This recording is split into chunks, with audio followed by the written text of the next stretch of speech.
అండి, అందరికీ శుభోదయం. అందరూ బాగున్నారా? నేను బాగున్నానండి. గన్సుగడ్డలండి, గన్సుగడ్డలు, చిలకడ దుంపలు పులుసు అండి. చిన్న గ్లాస్ పప్పు వేసుకున్నాను, దాంట్లో ఇవన్నీ వేసుకున్నాను అనమాట. ఉల్లిపాయలు, నేను సాంబారు అన్నీ ఇట్లనే కలిపి పెట్టేస్తానండి. ముక్కలు కూడా ఉడికిపోతాయి. కుక్కర్లో ఉడకపోవటం అనేది అయితే ఏమి ఉండదు కదా మనకి. చింతపండు అయితే నేను ఉడకబెట్టేసుకొని ఉంచుకుంటానండి. తగినంత చింతపండు అయితే వేసుకుంటాను. పులుసు ఉడికాక ఉప్పు కారం అనేది వేసుకుంటానండి. చిలకడ దుంపల పులుసు ఉన్నప్పుడు ఫ్రై ఉండాలి కదండి. క్యారెట్ అనమాట. దీంట్లో అయితే కూరగాయ ముక్కలు తరగడం చాలా ఈజీగా అయిపోతుంది. చాలా సన్నగా సమానంగా వచ్చేస్తాయి అన్నమాట.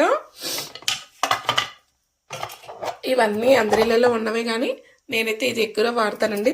తొందరగా టక టక టక టక నాకు వంట